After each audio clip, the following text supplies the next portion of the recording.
ਪ੍ਰਭੂ ਦੇ ਵਚਨ ਦੇ ਵਿੱਚ ਅਸੀਂ ਇਸ ਵੇਲੇ 40ਵੇਂ ਚੈਪਟਰ ਦੇ ਵਿੱਚ ਪਹੁੰਚ ਚੁੱਕੇ ਹਾਂ ਔਰ ਇਸ ਵੇਲੇ ਅਸੀਂ 1688 ਸਾਲ ਯਿਸੂ ਮਸੀਹ ਦੇ ਆਉਣ ਤੋਂ ਪਹਿਲਾਂ ਇਸ ਸਮੇਂ ਦੇ ਵਿੱਚ ਪਹੁੰਚ ਚੁੱਕੇ ਹਾਂ। ਇੱਕ ਛੋਟੀ ਜਿਹੀ ਮੂਵੀ ਮੈਂ ਤੁਹਾਨੂੰ ਹੋਰ ਦਿਖਾਉਣੀ ਸੀ, ਪਰ ਮੈਂ ਕੱਲ ਨੂੰ ਉਸਨੂੰ ਅਸੀਂ ਕੱਲ ਨੂੰ ਦੇਖਾਂਗੇ। ਉਹ ਜਿਹੜੀ ਮੂਵੀ ਆ ਉਹਨਾਂ ਨੂੰ ਇੱਕ ਸਟੀਲਾ ਮਿਲਿਆ। ਸਟੀਲਾ ਹੁੰਦਾ ਹੈ ਕਿ ਜਿਹੜਾ ਪੱਥਰ ਦੇ ਉੱਤੇ ਚੀਜ਼ਾਂ ਲਿਖੀਆਂ ਹੁੰਦੀਆਂ ਔਰ ਉਕਰੀਆਂ ਹੁੰਦੀਆਂ ਔਰ ਉਹ ਜਾਂ ਹੁਕਮਨਾਮੇ ਹੁੰਦੇ ਆ ਜਾਂ ਉਹ ਕਿਸੇ ਸਮੇਂ ਵਿੱਚ ਕੀ ਹੋਇਆ ਉਸਦੀ ਜਿਹੜੀ ਇਨਫੋਰਮੇਸ਼ਨ ਆ ਉਹ ਆਪਣੀ ਕੌਮ ਨੂੰ ਦਿੱਤੀ ਹੁੰਦੀ ਆ। ਸੋ ਜਿਸ ਤਰ੍ਹਾਂ ਕਿ ਸਾਡੇ ਕੋਲ ਬਹੁਤ ਸਾਰੇ ਸਟੀਲੇ ਆ, ਸਾਡੇ ਕੋਲ ਸਟੀਲਾ ਆਫ ਹੈਮਰਾਬੀ ਆ ਜਿਸ ਦੇ ਵਿੱਚ ਅਸੀਂ ਦੇਖਦੇ ਪਏ ਹਾਂ ਕਿ ਜਿਹੜੀਆਂ ਨੇਸ਼ਨਸ ਅਬਰਾਹਮਿਕ ਨੇਸ਼ਨਸ ਤੋਂ ਪਰਾਂ ਹੋ ਕੇ ਜਿਹੜੀਆਂ ਚੱਲੀਆਂ, ਜਿਹੜੀਆਂ ਗਾਂ ਨੂੰ ਗਈਆਂ, ਉਹਨਾਂ ਨੇ ਜਿਹੜੇ ਲਾ ਬਣਾਏ ਉਹ ਬਿਲਕੁਲ ਉਹੀ ਲਾ ਸੀਗੇ। ਬੇਸਿਕਲੀ ਉਸੇ ਲਾ ਦੇ ਉੱਤੇ ਚੱਲਦੇ ਪਏ ਸੀ ਜੋ ਮੋਜ਼ਸ ਨੇ ਲਾ ਸਾਨੂੰ ਦਿੱਤੇ ਸੀ।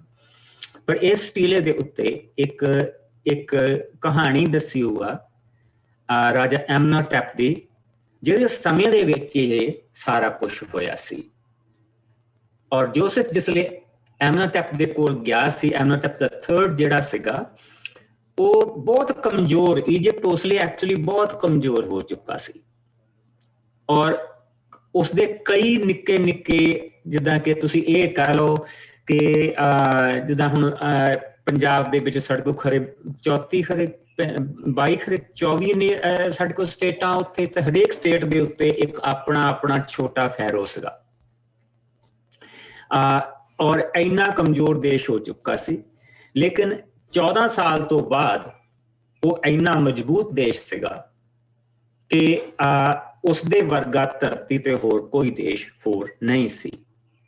ਸੋ ਇਹ ਜਿਹੜੇ ਵੱਡੇ ਅਸੀਂ ਉਹਨਾਂ ਦੇ ਪਿਰਾਮਿਡ ਜਿਹੜੇ ਉਹਨਾਂ ਨੇ ਬਣਾਏ ਹੋ ਆ, ਵੱਡੇ ਜਿਹੜੇ ਅਸੀਂ ਚੀਜ਼ਾਂ ਦੇਖਦੇ ਪਏ ਹਾਂ, ਹਾਲੇ ਵੀ ਇਜਿਪਟ ਦੇ ਵਿੱਚ ਬਹੁਤ ਕੁਛ ਆ ਜਿਹੜਾ ਲੱਭਾ ਵੀ ਨਹੀਂ, ਹਾਲੇ ਤੱਕ ਲੱਭਣ ਦੀ ਕੋਸ਼ਿਸ਼ ਵੀ ਨਹੀਂ ਉਹਨਾਂ ਨੇ ਕੀਤੀ, ਕਿਉਂਕਿ ਜਿੰਨਾ ਉਹਨਾਂ ਨੂੰ ਲੱਭ ਗਿਆ ਉਸ ਨੂੰ ਹੀ ਹਾਲੇ ਤੱਕ ਉਹ ਬਾਹਰ ਕੱਢਦੇ ਪਏ ਆ।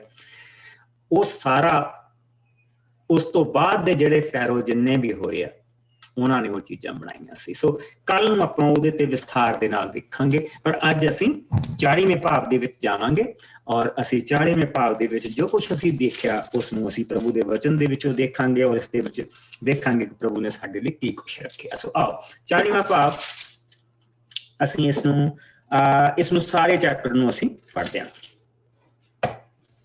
ਮੈਂ ਪੜ੍ਹਦੇ ਮਾਸਟਰ ਜੀ। ਜੋਸਫ ਦਾ ਕੈਦੀਆਂ ਦੇ ਸੁਪਨਿਆਂ ਦਾ ਅਰਥ ਦੱਸਣਾ। ਕੁਝ ਦਿਨਾਂ ਦੇ ਪਿੱਛੋਂ ਮਿਸਰ ਦੇ ਰਾਜਾ ਦੇ ਪ੍ਰਮੁੱਖ ਸਾਕੀ ਅਤੇ ਪ੍ਰਮੁੱਖ ਰਸੋਈਏ ਦੇ ਹੱਥੋਂ ਰਾਜਾ ਦੇ ਵਿਰੁੱਧ ਕੋਈ ਅਪਰਾਧ ਹੋ ਗਿਆ। ਰਾਜਾ ਫਰਾਉਨ ਉਹਨਾਂ ਦੋਹਾਂ ਦੇ ਨਾਲ ਬਹੁਤ ਗੁੱਸੇ ਹੋਇਆ। ਉਸਨੇ ਉਹਨਾਂ ਦੋਹਾਂ ਨੌਕਰਾਂ ਨੂੰ ਆਪਣੇ ਮਹਿਲ ਦੇ ਕਪਤਾਨ ਦੀ ਕੈਦ ਵਿੱਚ ਰੱਖ ਦਿੱਤਾ। ਯੂਸਫ ਵੀ ਉੱਥੇ ਕੈਦ ਸੀ। ਕੈਦ ਦੇ ਕਪਤਾਨ ਨੇ ਉਹਨਾਂ ਦੋਹਾਂ ਨੌਕਰਾਂ ਨੂੰ ਯੂਸਫ ਦੀ ਦੇਖਭਾਲ ਵਿੱਚ ਕਰ ਦਿੱਤਾ। ਉਹ ਦੋਵੇਂ ਉੱਥੇ ਕਾਫੀ ਸਮੇਂ ਤੱਕ ਰਹੇ। ਇੱਕ ਰਾਤ ਉਹਨਾਂ ਦੋਹਾਂ ਅਰਥਾਤ ਰਾਜਾ ਦੇ ਪ੍ਰਮੁੱਖ ਸਾਕੀ ਅਤੇ ਪ੍ਰਮੁੱਖ ਰਸੋਈਏ ਨੇ ਸੁਪਨੇ ਦੇਖੇ। ਉਹਨਾਂ ਦੋਹਾਂ ਦੇ ਸੁਪਨਿਆਂ ਦੇ ਵੱਖ-ਵੱਖ ਅਰਥ ਸਨ। ਜਦੋਂ ਯੂਸਫ ਸਵੇਰ ਸਾਰ ਉਹਨਾਂ ਕੋਲ ਆਇਆ ਤਾਂ ਉਸਨੇ ਦੇਖਿਆ ਕਿ ਉਹ ਦੋਵੇਂ ਕੁਝ ਪਰੇਸ਼ਾਨ ਹਨ। ਉਸਨੇ ਉਹਨਾਂ ਦੋਹਾਂ ਤੋਂ ਪੁੱਛਿਆ, ਤੁਸੀਂ ਦੋਵੇਂ ਪਰੇਸ਼ਾਨ ਕਿਉਂ ਹੋ? ਉਹਨਾਂ ਦੋਹਾਂ ਨੇ ਉੱਤਰ ਦਿੱਤਾ, ਅਸੀਂ ਦੋਹਾਂ ਨੇ ਸੁਪਨੇ ਦੇਖੇ ਹਨ, ਪਰ ਸਾਨੂੰ ਉਹਨਾਂ ਦਾ ਕੋਈ ਮਨੁੱਖ ਇੱਥੇ ਅਰਥ ਨਹੀਂ ਦੱਸ ਸਕਦਾ ਹੈ। ਯੂਸਫ ਨੇ ਕਿਹਾ, ਅਰਥ ਦੱਸਣਾ ਪਰਮੇਸ਼ਰ ਦੇ ਹੱਥ ਵਿੱਚ ਹੈ, ਤੁਸੀਂ ਮੈਨੂੰ ਆਪਣੇ ਸੁਪਨੇ ਸੁਣਾਓ। ਪ੍ਰਮੁੱਖ ਸਾਕੀ ਨੇ ਯੂਸਫ ਨੂੰ ਆਪਣਾ ਸੁਪਨਾ ਦੱਸਣਾ ਸ਼ੁਰੂ ਕੀਤਾ। ਉਸਨੇ ਕਿਹਾ, ਮੇਰੇ ਸੁਪਨੇ ਵਿੱਚ ਮੇਰੇ ਸਾਹਮਣੇ ਇੱਕ ਅੰਗੂਰ ਦੀ ਵੇਲ ਸੀ। ਉਸ ਦੀਆਂ 3 ਸ਼ਾਖਾਂ ਸਨ ਜੋ ਦੇਖਦਿਆਂ ਦੇਖਦਿਆਂ ਪੁੰਗਰ ਪਈਆਂ ਤੇ ਉਹਨਾਂ ਤੇ ਫੁੱਲ ਲੱਗ ਪਏ। ਫਿਰ ਉਹਨਾਂ ਤੇ ਅੰਗੂਰ ਵੀ ਪੱਕ ਗਏ। ਉਸ ਸਮੇਂ ਮੇਰੇ ਹੱਥ ਵਿੱਚ ਰਾਜਾ ਦਾ ਪਿਆਲਾ ਸੀ। ਮੈਂ ਕੁਝ ਅੰਗੂਰ ਲੈ ਕੇ ਪਿਆਲੇ ਵਿੱਚ ਨਿਚੋੜ ਦਿੱਤੇ ਅਤੇ ਉਹ ਪਿਆਲਾ ਰਾਜਾ ਦੇ ਹੱਥ ਵਿੱਚ ਦੇ ਦਿੱਤਾ। ਯੂਸਫ ਨੇ ਉੱਤਰ ਦਿੱਤਾ, ਇਸ ਦਾ ਅਰਥ ਇਹ ਹੈ, 3 ਸ਼ਾਖਾਂ 3 ਦਿਨ ਹਨ। 3 ਦਿਨਾਂ ਪਿੱਛੋਂ ਰਾਜਾ ਤੈਨੂੰ ਇਸ ਕੈਦ ਵਿੱਚੋਂ ਛੁਟਕਾਰਾ ਦੇਵੇਗਾ ਤੇ ਤੈਨੂੰ ਫਿਰ ਤੇਰੀ ਪਹਿਲੀ ਸਾਕੀ ਦੀ ਥਾਂ ਦੇਵੇਗਾ ਅਤੇ ਤੂੰ ਫਿਰ ਰਾਜਾ ਦੇ ਹੱਥ ਵਿੱਚ ਉਸ ਦਾ ਕੱਪ ਦੇਵੇਗਾ। ਪਰ ਜਦੋਂ ਤੇਰੇ ਨਾਲ ਇਹ ਸਭ ਹੋ ਚੁੱਕੇ ਤਾਂ ਕਿਰਪਾ ਕਰਕੇ ਮੈਨੂੰ ਵੀ ਫਰਾਉਨ ਰਾਜਾ ਸਾਹਮਣੇ ਯਾਦ ਕਰਨਾ ਤੇ ਮੈਨੂੰ ਇਸ ਕੈਦ ਵਿੱਚੋਂ ਛੁਟਕਾਰਾ ਦਿਵਾਉਣਾ। ਅਸਲ ਵਿੱਚ ਮੈਨੂੰ ਅਬਰਾਨੀਆਂ ਦੀ ਧਰਤੀ ਤੋਂ ਚੋਰੀ ਇੱਥੇ ਲਿਆਂਦਾ ਗਿਆ ਹੈ ਅਤੇ ਮੈਂ ਇੱਥੇ ਵੀ ਕੈਦ ਦੇ ਜੋ ਕੋਈ ਬੁਰਾ ਕੰਮ ਨਹੀਂ ਕੀਤਾ। ਪ੍ਰਮੁੱਖ ਰਸੋਈਏ ਨੇ ਦੇਖਿਆ ਕਿ ਪ੍ਰਮੁੱਖ ਸਾਕੀ ਦੇ ਸੁਪਨੇ ਦਾ ਅਰਥ ਚੰਗਾ ਨਿਕਲਿਆ ਹੈ ਤਾਂ ਉਸਨੇ ਵੀ ਯੂਸਫ ਨੂੰ ਕਿਹਾ, ਮੈਂ ਵੀ ਇੱਕ ਸੁਪਨਾ ਦੇਖਿਆ ਹੈ। ਮੇਰੇ ਸਿਰ ਤੇ ਰੋਟੀਆਂ ਦੀਆਂ 3 ਟੋਕਰੀਆਂ ਸਨ। ਸਭ ਤੋਂ ਉੱਪਰਲੀ ਟੋਕਰੀ ਵਿੱਚ ਰਾਜਾ ਦੇ ਲਈ ਤਰ੍ਹਾਂ ਤਰ੍ਹਾਂ ਦਾ ਭੋਜਨ ਸੀ ਜੋ ਪੰਛੀ ਖਾ ਰਹੇ ਸਨ। ਯੂਸਫ ਨੇ ਉੱਤਰ ਦਿੱਤਾ, ਤੇਰੇ ਸੁਪਨੇ ਦਾ ਅਰਥ ਇਹ ਹੈ 3 ਟੋਕਰੀਆਂ 3 ਦਿਨ ਹਨ। 3 ਦਿਨਾਂ ਪਿੱਛੋਂ ਰਾਜਾ ਤੈਨੂੰ ਕੈਦ ਵਿੱਚੋਂ ਬਾਹਰ ਕੱਢੇਗਾ ਅਤੇ ਉਹ ਤੇਰਾ ਸਿਰ ਵਢਵਾ ਦੇਵੇਗਾ। ਫਿਰ ਉਹ ਤੇਰੇ ਸਰੀਰ ਨੂੰ ਇੱਕ ਰੁੱਖ ਉੱਤੇ ਟੰਗ ਦੇਵੇਗਾ ਤੇ ਪੰਛੀ ਆ ਕੇ ਤੇਰਾ ਮਾਸ ਖਾਣਗੇ। 3 ਦਿਨਾਂ ਪਿੱਛੋਂ ਰਾਜਾ ਦਾ ਜਨਮ ਦਿਨ ਸੀ। ਉਸਨੇ ਉਸ ਦਿਨ ਇੱਕ ਭੋਜ ਦਿੱਤਾ ਤੇ ਆਪਣੇ ਪ੍ਰਮੁੱਖ ਸਾਕੀ ਅਤੇ ਰਸੋਈਏ ਨੂੰ ਕੈਦ ਵਿੱਚੋਂ ਬਾਹਰ ਕੱਢ ਕੇ ਆਪਣੇ ਅਫਸਰਾਂ ਦੇ ਸਾਹਮਣੇ ਪੇਸ਼ ਕੀਤਾ। ਫਿਰ ਰਾਜਾ ਨੇ ਆਪਣੇ ਪ੍ਰਮੁੱਖ ਸਾਕੀ ਨੂੰ ਉਸਦੀ ਪਹਿਲੀ ਥਾਂ ਦਿੱਤੀ ਤੇ ਉਸਨੇ ਰਾਜਾ ਦੇ ਹੱਥ ਵਿੱਚ ਅੰਗੂਰਾਂ ਦਾ ਪਿਆਲਾ ਦਿੱਤਾ। ਪਰ ਰਾਜਾ ਨੂੰ ਯੂਸਫ ਦੇ ਦੱਸੇ ਅਨੁਸਾਰ ਪ੍ਰਮੁੱਖ ਰਸੋਈਏ ਦਾ ਸਿਰ ਵਢਵਾ ਕੇ ਉਸ ਨੂੰ ਰੁੱਖ ਉੱਤੇ ਟੰਗ ਦਿੱਤਾ। ਇਹ ਸਭ ਹੋਣ ਤੇ ਵੀ ਪ੍ਰਮੁੱਖ ਸਾਕੀ ਯੂਸਫ ਨੂੰ ਭੁੱਲ ਗਿਆ ਅਤੇ ਉਸਨੇ ਉਸ ਨੂੰ ਯਾਦ ਨਾ ਕੀਤਾ। ਸੋ ਅਸੀਂ ਜਿਸ ਲਈ ਹੁਣ ਪ੍ਰਭੂ ਦੇ ਵਚਨ ਦੇ ਵਿੱਚ ਇੱਥੇ ਦੇਖਦੇ ਹਾਂ ਕਿ ਉਹਨੂੰ ਯਾਦ ਰਹਿ ਵੀ ਜਾਂਦਾ ਤੇ ਉਹ ਕਰ ਕੀ ਸਕਦਾ ਸੀ, ਕੁਛ ਵੀ ਨਹੀਂ, ਰਾਈਟ। ਪ੍ਰਭੂ ਨੇ ਠੀਕ ਸਮੇਂ ਸਿਰ ਉਸ ਨੂੰ ਇਹ ਚੀਜ਼ ਯਾਦ ਕਰਾਉਣੀ ਸੀ।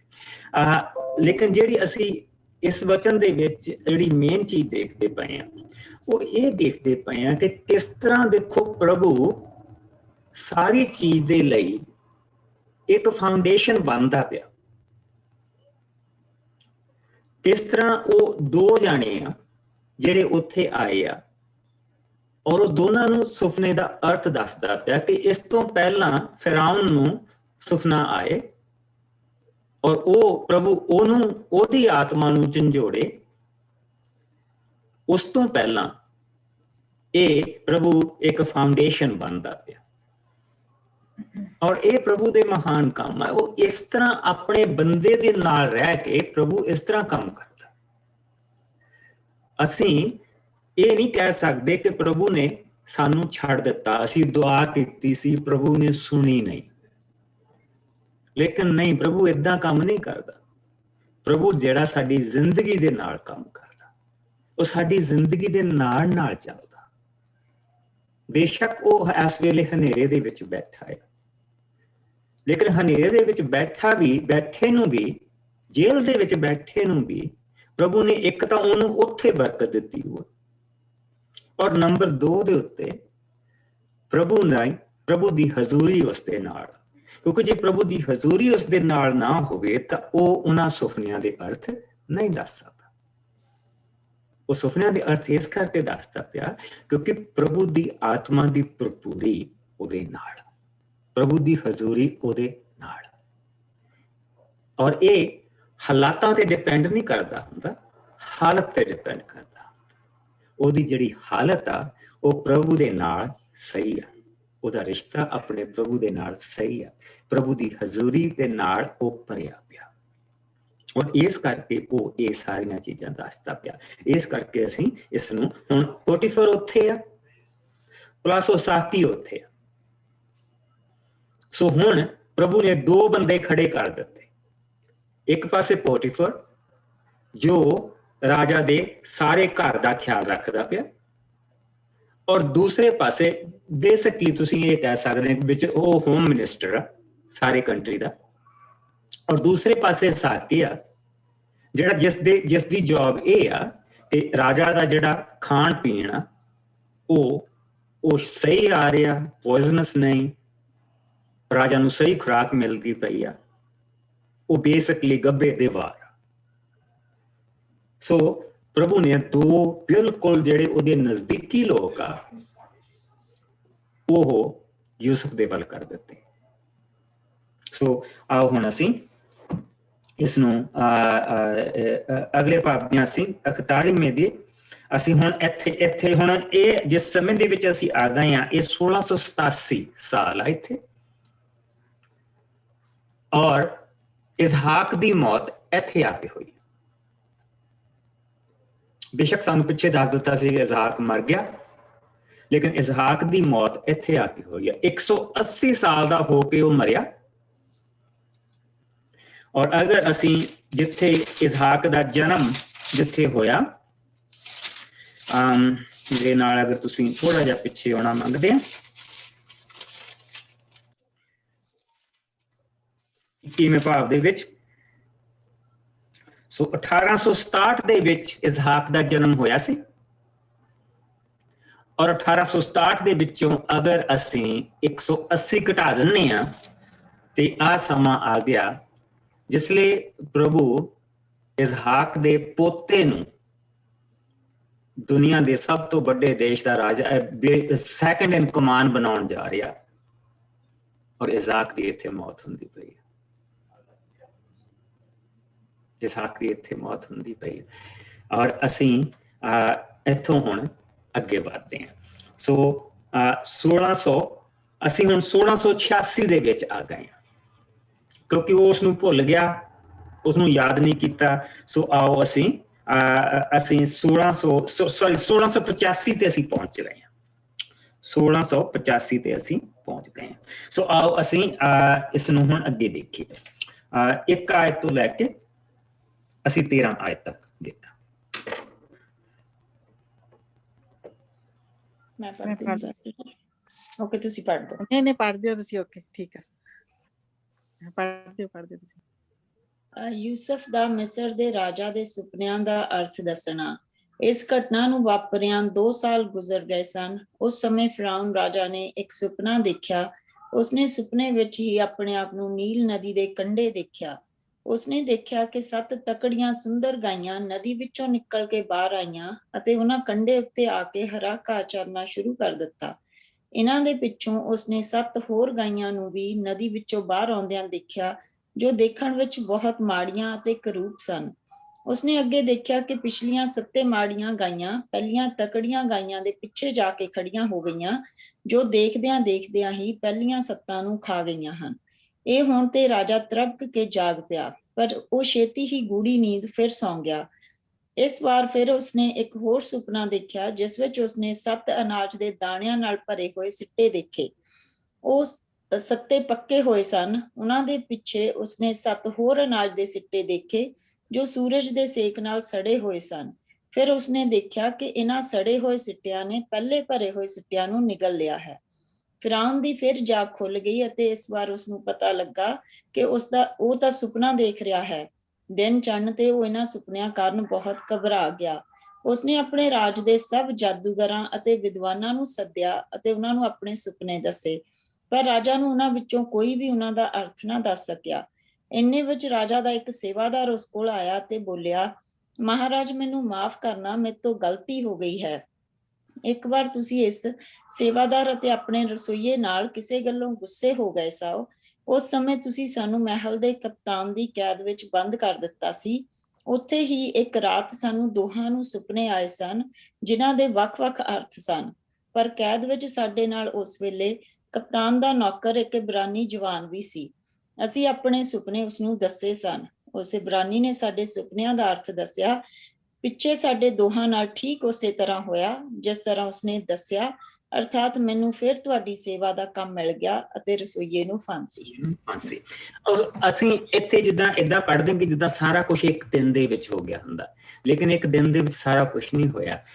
ਜਿਹੜਾ ਸਾਨੂੰ ਇਜਿਪਟ ਦਾ ਇਤਿਹਾਸ ਦੱਸਦਾ, ਉਹ ਇਹ ਦੱਸਦਾ ਕਿ ਰਾਜਾ ਨੂੰ ਉਹ ਸੁਪਨੇ 3 ਮਹੀਨੇ ਆਉਂਦੇ ਰਹੇ ਔਰ ਉਸਨੇ ਸਾਰੇ ਇਜਿਪਟ ਤੋਂ ਆਪਣੇ ਜਿੰਨੇ ਵੀ ਉਸਦੇ ਇਜਿਪਟ ਦੀਆਂ ਸਟੇਟਾਂ ਸੀਗੀਆਂ, ਉਹਦੇ ਤੋਂ ਉਸਨੇ ਸਾਰੇ ਤਰ੍ਹਾਂ ਦੇ ਜਿਹੜੇ ਸੀਗੇ ਵੱਖ-ਵੱਖ ਦੇਵੀ ਦੇਵਤਿਆਂ ਨੂੰ, ਜਿਹੜਾ ਕੋਈ ਉਹਦੇ ਦੇਵੀ ਦੇਵਤੇ ਬਹੁਤ ਸੀਗੇ, ਸਭ ਤੋਂ ਉੱਤੇ ਉਹਨਾਂ ਦਾ ਰਾਜ ਸੀ। ਫਿਰ ਉਹਨਾਂ ਦਾ ਇੱਕ ਸੌਫਟ, ਐਂਗਟ, ਹੈਪੀ, ਸ਼ੂ, ਗੈਬ, ਨਟ, ਓਸਾਇਰਸ, ਹੋਰਸ, ਆਈਸਿਸ, ਨੈਫਥੀ। ਔਰ ਇਹ ਜਿਹੜਾ ਰਾਜ ਸੀਗਾ ਉਹਨਾਂ ਦਾ ਜਿਹੜਾ ਮੇਨ ਗਾਡ ਸੀਗਾ। ਇਸ ਕਰਕੇ ਉਹ ਇਸੇ ਕਰਕੇ ਅਸੀਂ ਉਸ ਦੇਖਦੇ ਪਏ ਹਾਂ ਕਿ ਰਾ ਔਨ ਅਰਥ, ਜਿਸ ਲਈ ਉਹ ਕਹਿੰਦੇ ਪਏ ਆ, ਤੇ ਉਹ ਇਹ ਕਹਿੰਦੇ ਪਏ ਆ ਕਿ ਇਹ ਰਾਹ ਦਾ ਜਿਹੜਾ ਰੂਪ ਆ ਉਹ ਧਰਤੀ ਦੇ ਉੱਤੇ, ਔਰ ਸਭ ਤੋਂ ਉੱਤੇ ਜਿਹੜਾ ਗਾਡ ਸੀਗਾ ਉਹ ਸੀਗਾ। ਲੇਕਿਨ ਉਹ ਜਿੰਨੇ ਬਾਕੀ ਦੇ ਦੇਵਤਿਆਂ ਦੇ ਜਿਹੜੇ ਸੀ ਔਰ ਦੇਵੀ ਦੇ ਜਿਹੜੇ ਸੀਗੇ, ਜਿਸ ਲਈ ਉਹਨਾਂ ਨੇ ਉਹਨਾਂ ਸਾਰਿਆਂ ਨੂੰ ਬੁਲਾਇਆ ਔਰ ਉਹਨਾਂ ਸਾਰਿਆਂ ਨੇ ਆਪਣੇ ਆਪਣੇ ਤਰੀਕੇ ਦੇ ਨਾਲ ਦੱਸਿਆ। ਰਾਜਾ ਨੂੰ ਬੇਵਕੂਫ ਤਾਂ ਨਹੀਂ ਸੀਗਾ, ਰਾਜਾ ਨੂੰ ਪਤਾ ਸੀਗਾ ਕਿ ਕਦੋਂ ਇਹ ਜਿੱਦਾਂ ਕਿ ਮੇਰੀ ਗੱਲ ਨੂੰ ਬਣਾ ਸਵਾਰ ਕੇ ਦੱਸਦੇ ਪਏ ਆ, ਜਿਹੜਾ ਮੈਨੂੰ ਆਲਰੇਡੀ ਪਤਾ, ਤੇ ਕਦੋਂ ਇਹ ਮੈਨੂੰ ਸਹੀ ਦੱਸਦੇ ਪਏ ਆ। ਉਹਨਾਂ ਨੂੰ ਪਤਾ ਹੁੰਦਾ ਸੀ, ਇਹਨੇ ਬੇਵਕੂਫ ਨਹੀਂ ਸੀਗੇ ਉਹ। ਸੋ ਉਸ ਨੂੰ ਪਤਾ ਲੱਗ ਗਿਆ ਕਿ ਕਿਸੇ ਦੇ ਕੋਲ ਜਵਾਬ ਨਹੀਂਗਾ, ਕਿਸੇ ਦੇ ਕੋਲ ਜਵਾਬ ਨਹੀਂ। ਸੋ ਫਾਈਨਲੀ ਉਹਨੇ ਹੌਸਲਾ ਕਰਕੇ ਉਹ ਰਾਜਾ ਦੇ ਕੋਲ ਗਿਆ, ਜਿਸ ਲਈ ਉਸਨੇ ਬਿਲਕੁਲ ਉਸਨੂੰ ਦੇਖ ਲਿਆ ਕਿ ਹੁਣ ਇਹਦਾ ਬਸ ਦਿਸ ਇਜ਼ ਟੂ ਮਚ, ਕਿਉਂਕਿ ਉਹਦੀ ਹੈਲਥ ਖਰਾਬ ਹੁੰਦੀ ਪਈ ਸੀਗੀ। ਤੇ ਫਿਰ ਉਸਨੇ ਉਸਨੂੰ ਦੱਸਿਆ ਕਿ ਮਹਾਰਾਜ ਮੇਰੇ ਨਾਲ ਇਹ ਚੀਜ਼ ਹੋ ਚੁੱਕੀ ਆ, ਅਗਰ ਤੁਸੀਂ ਔਰ ਉਸਨੂੰ ਬੁਲਾਓ। ਔਰ ਪੋਟੀਫਰ ਉਸਦੇ ਨਾਲ, ਪੋਟੀਫਰ ਨੂੰ ਪਤਾ ਉਹਦੀ ਵਾਈਫ ਜਿਹੜੀ ਆ ਉਹ ਜਿਹੜੀ ਆ ਉਹਨੂੰ ਉਹ ਧੋਖੇਬਾਜ਼ ਆ, ਇਹਨਾਂ ਬੇਵਕੂਫ ਉਹ ਵੀ ਨਹੀਂਗਾ। ਸੋ ਉਹਨੇ ਕਿਹਾ ਕਿ ਤੂੰ ਜਾ, ਤੇਰੇ ਸੁਪਨੇ ਦਾ ਉਹਨੇ ਆਨਸਰ ਦਿੱਤਾ ਸੀ। ਸੋ ਜਿਹੜਾ ਮੂਵੀ ਦੇ ਵਿੱਚ ਉਹਨਾਂ ਨੇ ਦੱਸਿਆ ਉਹ ਬਿਲਕੁਲ ਸਹੀ ਆ। ਸੋ ਉਹਨੇ ਜਾ ਕੇ ਕਿਹਾ ਕਿ ਦੇਖੋ ਮੇਰੇ ਨਾਲ ਏਦਾਂ ਹੋਈ ਸੀ, ਰਾਜਾ ਕੋਈ ਇਹਦੇ ਵਿੱਚ ਨਹੀਂ ਹੈਗਾ, ਬੇਸ਼ੱਕ ਉਹ ਹੀਬਰੂ ਆ, ਤੂੰ ਉਸਨੂੰ ਬੁਲਾ ਤੇ ਉਹ ਤੇਰੇ ਸੁਪਨੇ ਦਾ ਆਨਸਰ ਤੈਨੂੰ ਦੱਸ ਸਕਦਾ। ਜੋ ਮੈਨੂੰ ਉਹਨੇ ਦੱਸਿਆ ਸੀ ਉਹ ਬਿਲਕੁਲ ਸਹੀ ਸੀ। ਔਰ ਜੋ ਉਸਨੇ ਜਿਹੜਾ ਸਾਡਾ ਕੁੱਕ ਸੀ, ਸ਼ੈਫ ਸੀ, ਜੋ ਉਹਦੇ ਬਾਰੇ ਦੱਸਿਆ, ਰਸੋਈਏ ਬਾਰੇ ਦੱਸਿਆ, ਉਹ ਵੀ ਬਿਲਕੁਲ ਸਹੀ ਸੀ।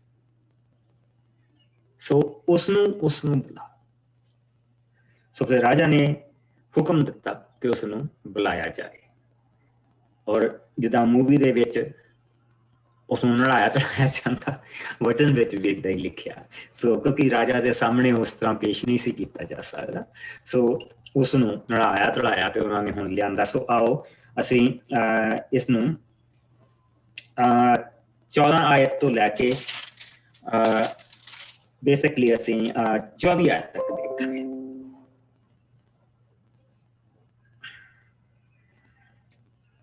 ਜਿਸ ਨੂੰ ਆਪਣੇ ਸੇਵਾਦਾਰ ਦੀ ਗੱਲ ਸੁਣ ਕੇ ਫਿਰੌਨ ਨੇ ਤੁਰੰਤ ਯੂਸਫ ਨੂੰ ਕੈਦ ਵਿੱਚੋਂ ਆਪਣੇ ਕੋਲ ਲਿਆਉਣ ਦਾ ਹੁਕਮ ਦਿੱਤਾ। ਇਸ ਲਈ ਯੂਸਫ ਨੂੰ ਨਹਾ ਧੋਆ ਕੇ ਉਸਦੇ ਅਤੇ ਸਾਫ਼ ਕੱਪੜੇ ਪਵਾ ਕੇ ਰਾਜਾ ਦੇ ਸਾਹਮਣੇ ਪੇਸ਼ ਕੀਤਾ ਗਿਆ।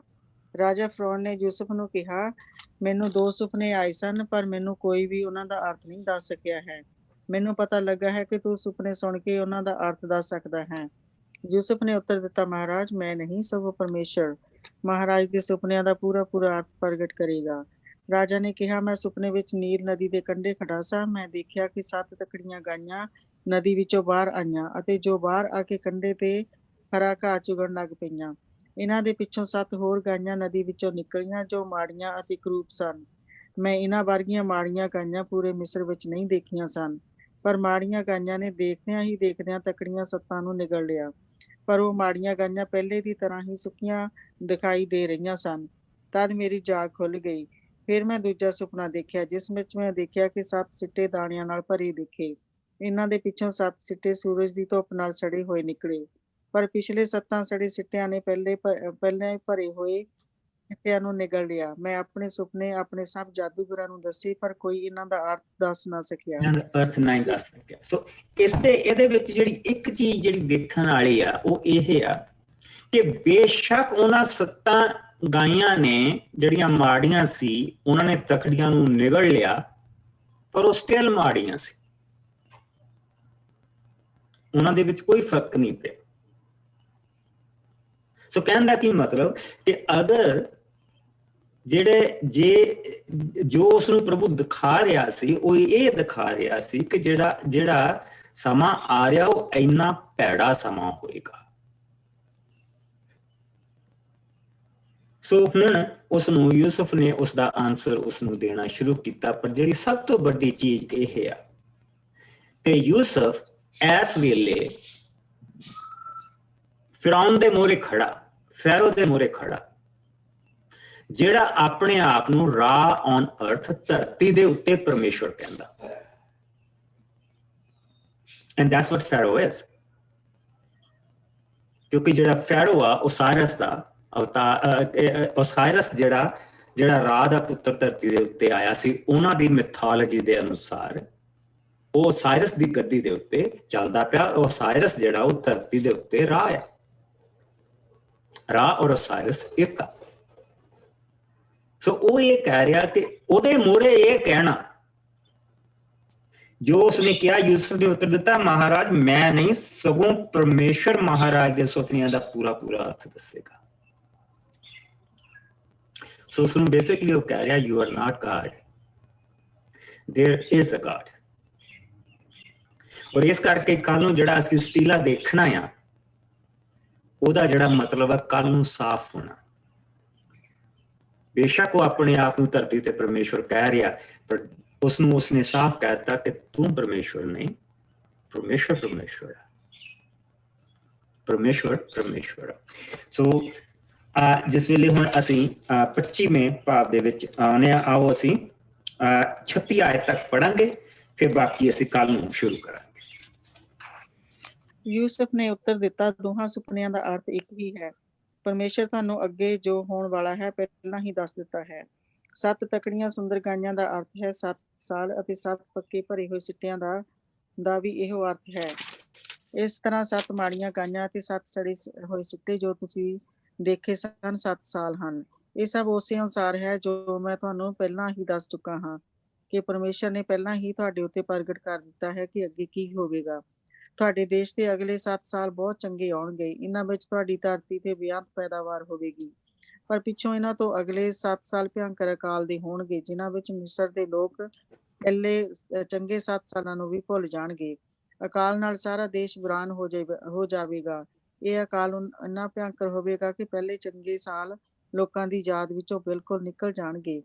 ਸੋ ਇੱਕੋ ਅਰਥ ਦੇ ਦੋਹਾਂ ਸੁਪਨਿਆਂ ਦਾ ਅਰਥ ਹੈ ਕਿ ਪਰਮੇਸ਼ਰ ਨੇ ਇਹ ਸਭ ਕੁਝ ਹੋਣ ਦੇ ਲਈ ਪਹਿਲਾਂ ਹੀ ਠਹਿਰਾ ਦਿੱਤਾ ਹੈ ਅਤੇ ਇਹ ਸਭ ਕੁਝ ਹੀ ਸਮੇਂ ਸਿਰ ਵਾਪਰੇਗਾ।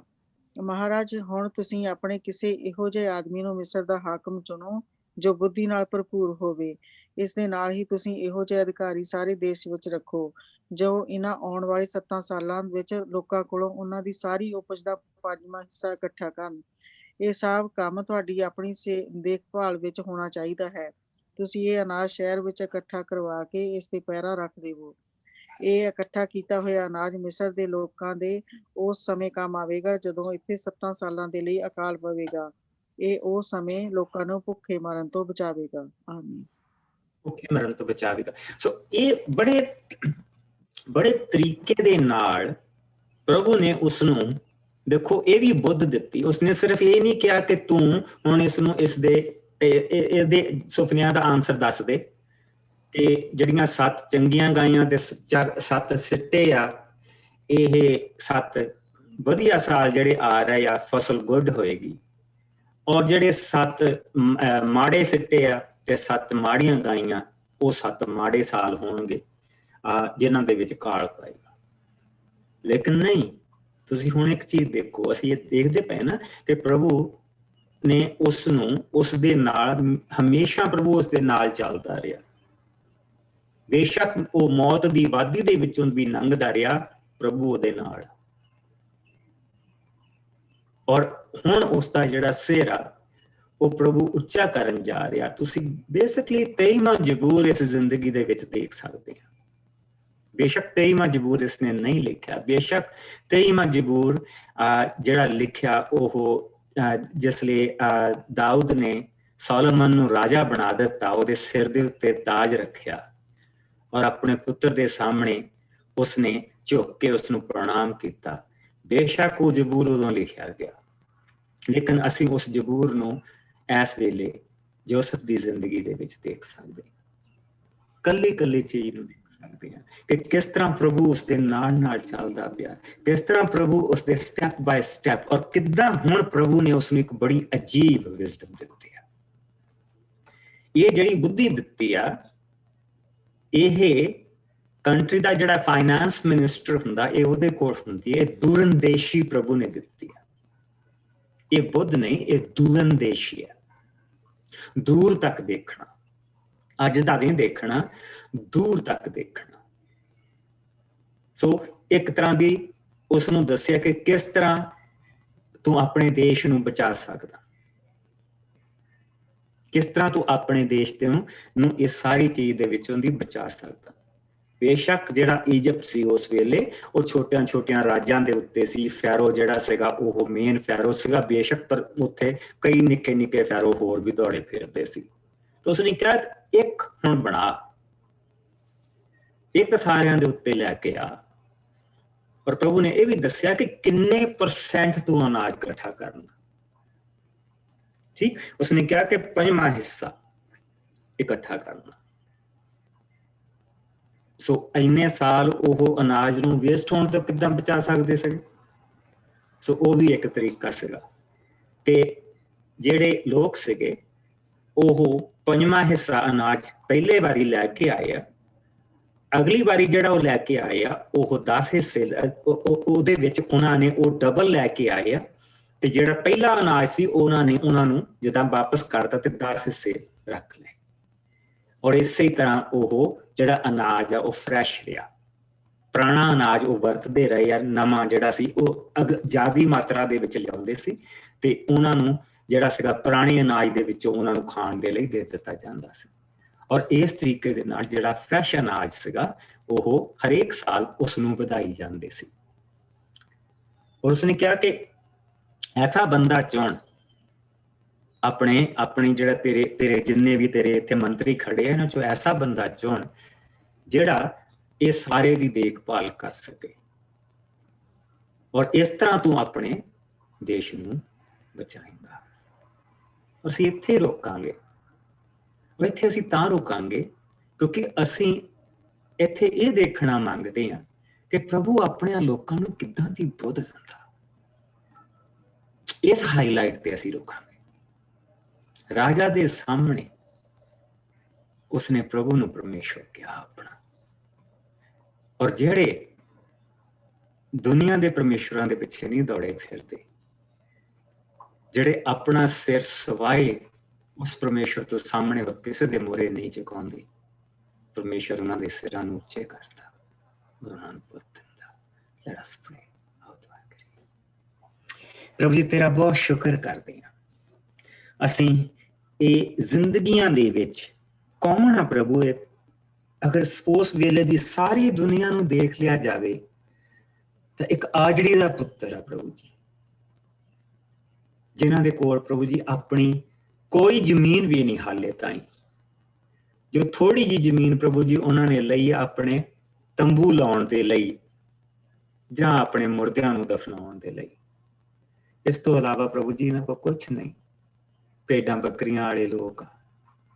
ਖੁਦਾਵੰਦ ਤੂੰ ਉਸ ਨੂੰ ਕਿੱਦਾਂ ਭਾਗ ਲਾਉਣਾ ਪਿਆ, ਕਿੱਦਾਂ ਤੂੰ ਬਰਕਤ ਦੇਣਾ ਪਿਆ, ਕਿਸ ਤਰ੍ਹਾਂ ਪ੍ਰਭੂ ਜੀ ਤੇਰਾ ਰਹਿਮ ਇਸ ਦੇ ਨਾਲ ਚੱਲਦਾ ਪਿਆ। ਤੇਰਾ ਸ਼ੁਕਰ ਕਰਦੇ ਹਾਂ ਖੁਦਾਵੰਦ, ਤੇਰਾ ਸ਼ੁਕਰ ਕਰਦੇ ਹਾਂ। ਸਭ ਤੋਂ ਵੱਡੀ ਚੀਜ਼ ਪ੍ਰਭੂ ਜੀ ਖਜ਼ਾਨਾ ਇਹ ਨਹੀਂ ਕਿ ਤੂੰ ਪ੍ਰਭੂ ਜੀ ਉਸ ਨੂੰ ਰਾਜਿਆਂ ਦੇ ਸਾਹਮਣੇ ਉੱਚਾ ਕਰਦਾ ਪਿਆ। ਖਜ਼ਾਨਾ ਇਹ ਹੈ ਪ੍ਰਭੂ ਜੀ ਕਿ ਉਸਦਾ ਸਿਰ ਤੇਰੇ ਅੱਗੇ ਨੀਵਾਂ ਹੈ। ਉਹ ਜੋ ਵੀ ਬਣਦਾ ਪਿਆ ਪ੍ਰਭੂ ਜੀ ਉਸਨੇ ਆਪਣਾ ਸਿਰ ਹਮੇਸ਼ਾ ਤੇਰੇ ਮੂਹਰੇ ਝੁਕਾਇਆ। ਔਰ ਤੇਰੀ ਹਜ਼ੂਰੀ ਜੋ ਉਸਦੇ ਨਾਲ ਆ ਪ੍ਰਭੂ ਜੀ, ਇਸੇ ਤਰ੍ਹਾਂ ਦੀ ਹਜ਼ੂਰੀ ਤੂੰ ਅੱਜ ਸਾਨੂੰ ਦੇ। ਪਿਆਰੇ ਪ੍ਰਭੂ, ਸਾਡੇ ਮਨਾਂ ਦੇ ਵਿੱਚੋਂ ਵੀ ਖੁਦਾਵੰਦ ਅਗਰ ਕੋਈ ਡਰ, ਕੋਈ ਵੀ ਐਸੀ ਚੀਜ਼, ਉਸ ਨੂੰ ਦੂਰ ਕਰ। ਦੁਨੀਆ ਦੇ ਡਰਾਂ ਨੂੰ ਦੂਰ ਕਰ। ਸਿਰਫ ਤੇ ਸਿਰਫ ਪ੍ਰਭੂ ਜੀ ਆਪਣੀ ਹਜ਼ੂਰੀ ਦਾ ਆਨੰਦ ਦੇ। ਆਪਣੀ ਹਜ਼ੂਰੀ ਪ੍ਰਭੂ ਜੀ ਤੂੰ ਸਾਡੇ ਨਾਲ ਬਣਾ ਕੇ ਰੱਖ, ਜੋ ਸਾਡੀ ਤਾਕਤ, ਸਾਡੀ ਬੁੱਧੀ ਔਰ ਪ੍ਰਭੂ ਜੀ ਸਭ ਤੋਂ ਜ਼ਿਆਦਾ ਤੇਰੀ ਦਿੱਤੀ ਹੋਈ ਅਮਾਨਤ ਸਾਡੇ ਨਾਲ ਬਣੀ ਰਹੇ। ਪਵਿੱਤਰ ਆਤਮਾ ਦੀ ਹਜ਼ੂਰੀ ਦੇ ਨਾਲ ਸਾਨੂੰ ਭਰ ਕੇ ਰੱਖ। ਹੁਣ ਤੋਂ ਲੈ ਕੇ ਜਦ ਤੱਕ ਅਸੀਂ ਦੁਬਾਰਾ ਮਿਲੀਏ ਪ੍ਰਭੂ ਜੀ, ਤੇਰਾ ਰਹਿਮ ਸਾਨੂੰ ਸੰਭਾਲ ਕੇ ਰੱਖੇ। ਤੇਰੀ ਹਜ਼ੂਰੀ ਸਾਡੇ ਨਾਲ ਬਣੀ ਰਹੇ। ਤੇਰਾ ਆਰਾਮ, ਤੇਰੀ ਸ਼ਾਂਤੀ, ਤੇਰੀ ਦਇਆ ਸਾਡੇ ਨਾਲ ਚੱਲੇ। ਔਰ ਪ੍ਰਭੂ ਜੀ ਤੇਰਾ ਪਵਿੱਤਰ ਆਤਮਾ ਸਾਡੇ ਅੰਦਰ, ਔਰ ਪ੍ਰਭੂ ਯਿਸੂ ਮਸੀਹ ਦਾ ਸਾਥ ਔਰ ਤੇਰੀ ਨਿਗਾਹਬਾਨੀ ਮਸੀਹ ਯਿਸੂ ਦੇ ਮਿੱਠੇ ਔਰ ਪਿਆਰੇ ਨਾਮ ਚ ਮੰਗਦੇ ਔਰ ਸਾਰੇ ਭੈਣ ਭਰਾ। ਆਮੀਨ। Bless you. ਖੁਦਾਵੰਦ ਤੁਹਾਨੂੰ ਬਰਕਤ ਦੇ। ਤੁਹਾਡੇ ਸਾਥ ਦੇ ਨਾਲ